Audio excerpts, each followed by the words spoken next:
Estimados alumnos, vamos a hacer ahora nuestra primera exposición en nuestro curso de Teorías del Desarrollo, la que tiene que ver con cómo surge la idea del desarrollo.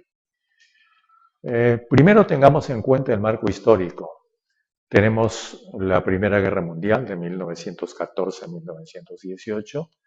Esa Primera Guerra produce un derrumbe de los que eran los grandes imperios de aquella época, fundamentalmente el Imperio Turco-Otomano y el Imperio Austrohúngaro, que al derrumbarse dejaron una serie de pueblos en situación incierta, que tenían lenguas distintas, pero no tenían gobiernos, porque habían estado bajo imperios. En estas circunstancias, las Naciones Unidas, que en aquella época no se llamaban Naciones Unidas, sino la Sociedad de Naciones, que es formada precisamente después de la Primera Guerra Mundial, con el presidente norteamericano que fue Woodrow Wilson, idean lo que se llamó el sistema de mandatos, es decir, se encarga a las naciones agrupadas en la Liga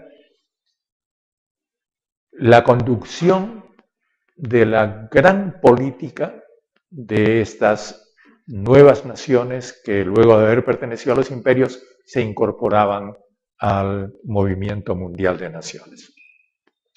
En aquella época también se producen las revoluciones mexicana en 1910 y la Revolución Rusa en 1917. Ambas generaron una nueva forma de ver la política nacional e internacional, porque la Revolución Mexicana produce la reforma agraria con su Carta Constitucional de 1917 y la Revolución Rusa intenta experimentar un nuevo sistema político y económico basado en la propiedad de los trabajadores y un gran sistema de seguridad social. A eso hay que añadir la República de Weimar, que es la república que se organiza en Alemania después de la abdicación de el que había sido emperador Kaiser alemán Guillermo II. También tenemos que tener en cuenta, para examinar cómo surge la idea del desarrollo, la Organización de las Naciones Unidas después de la Segunda Guerra Mundial. Cuando se aprueba en 1948 la Carta de las Naciones Unidas y la Declaración de los Derechos Humanos, que es en realidad una renovación y una ampliación de la antigua Declaración de los Derechos del Hombre y el Ciudadano de la Revolución Francesa de 1789. En ese periodo, 1945-1948, se organiza el sistema de Bretton Woods, al cual pertenecen los bancos regionales y el Banco Mundial como organismos de las Naciones Unidas destinados a mejorar y estabilizar la economía de los países asociados a la Organización de las Naciones Unidas, y también el Fondo Monetario Internacional, que existe desde aquella época como una forma de equilibrar y mantener permanentemente en azul, cuando se puede, las economías de estos países. Entonces, caracterizan a aquella época todas estas circunstancias que les he mencionado. Va apareciendo gradualmente lo que podemos llamar la idea inicial del desarrollo. Esta idea inicial toma algunos conceptos que surgen del positivismo, el gran concepto de la evolución, que viene por supuesto de Spencer y viene de Darwin, y se piensa que siempre las sociedades evolucionan de lo simple a lo complejo. Y por tanto se cree que hay algunas sociedades que son más evolucionadas y otras que son menos evolucionadas.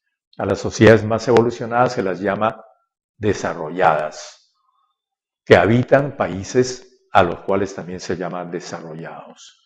Y a las sociedades menos evolucionadas se las llama subdesarrolladas. Aparece también, por supuesto, entonces la creencia de que las sociedades desarrolladas son más evolucionadas que las subdesarrolladas, que son mejores y superiores a las que están menos evolucionadas. Y se cree que para lograr que una sociedad evolucione hay que fortalecer y mejorar su base económica y material. Bajo todos estos criterios es que se va organizando un conjunto de políticas públicas que van apareciendo desde aquella época. Una primera es el Plan de Desarrollo Económico y Social de Albania, todavía establecido a partir de los criterios de la Liga de las Naciones, a las que me he referido al comienzo de esta exposición. Luego está la revolución de Ataturk en Turquía, que da por primera vez, a partir de un movimiento de jóvenes oficiales del ejército que quiere, luego de la caída del Imperio Turco Otomano, modernizar Turquía, se da lugar a la primera idea de lo que después se llamó capitalismo de Estado, es decir, la posibilidad de que el mismo Estado genere un sistema capitalista en su país. En 1925 tenemos el Plan de Desarrollo Imperial del Reino Unido, especialmente respecto de la India, porque Inglaterra, la Inglaterra que todavía estaba en la era victoriana o que estaba, que acababa de salir de la era victoriana, mejor dicho, porque la era victoriana es del siglo XIX y estamos hablando del siglo XX. Esta Inglaterra que se sentía superada por los Estados Unidos quería vincularse con los Estados Unidos, pero a la vez igualar o superar la modernización de Estados Unidos, y con esta finalidad incluye un gran plan de desarrollo imperial que, por supuesto, involucra planes de desarrollo especialmente físico, la introducción del ferrocarril en África y en la India, etc. Es en realidad un primer plan de desarrollo que tiene unas características más bien coloniales. Y en 1926 está la filosofía del doble mandato o beneficio mutuo, que supone, cuando hablamos de doble mandato, tanto una cooperación por parte de las naciones que supervisan, en este caso estamos hablando todavía de la Sociedad de Naciones, que supervisan el desarrollo de los países que han sido coloniales, y las propias élites de los países coloniales. Después tendríamos una serie de políticas de desarrollo condensadas en planes, grandes planes nacionales. Está el Gosplan, el Plan Quinquenal Soviético, la primera idea de 1928, y después empezaría de manera mucho más precisa y avanzada en 1935. La Ley de Desarrollo Colonial de Gran Bretaña en 1929. Y en 1929 nos encontramos súbitamente con el denominado crack de Wall Street. Luego de una época de bonanza, de optimismo en Europa y en los Estados Unidos, súbitamente aparece la crisis económica y se derrumba la economía norteamericana. Bueno, en ese clima es que van apareciendo todas estas discusiones acerca de cómo desarrollar los países, estas diferencias a las que hemos referido entre países desarrollados y subdesarrollados. Hay que mencionar también que en América Latina tenemos el proceso que se da a partir del gobierno de Lázaro Cárdenas en México, después de la Revolución Mexicana, y empezando con la nacionalización del petróleo y la creación de la Pemex, que es Petróleos Mexicanos.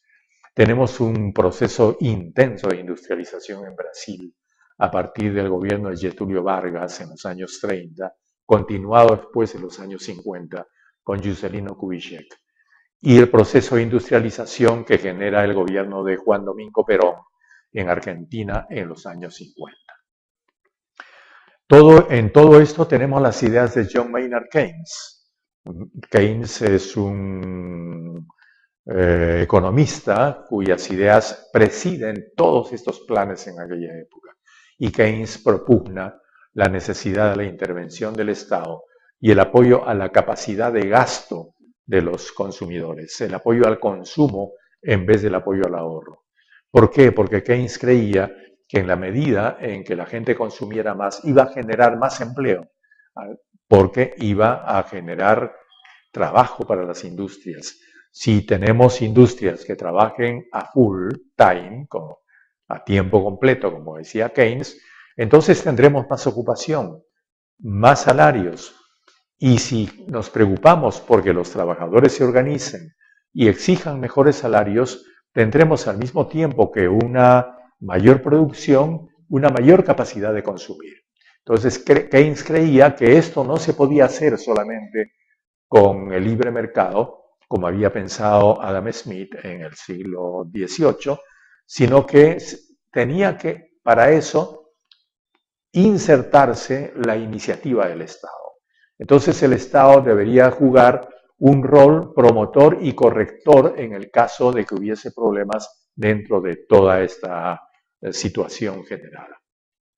Esta es, en resumidas cuentas, cómo es la idea de acerca del surgimiento de los conceptos de desarrollo, subdesarrollo y las políticas keynesianas que van apareciendo poco a poco hasta tener su clima máximo entre la posguerra mundial 1945 y la primera crisis recesiva que se da al finalizar los años 70 en el mundo y especialmente en países como Inglaterra y los Estados Unidos, aparte de los países de Europa continental.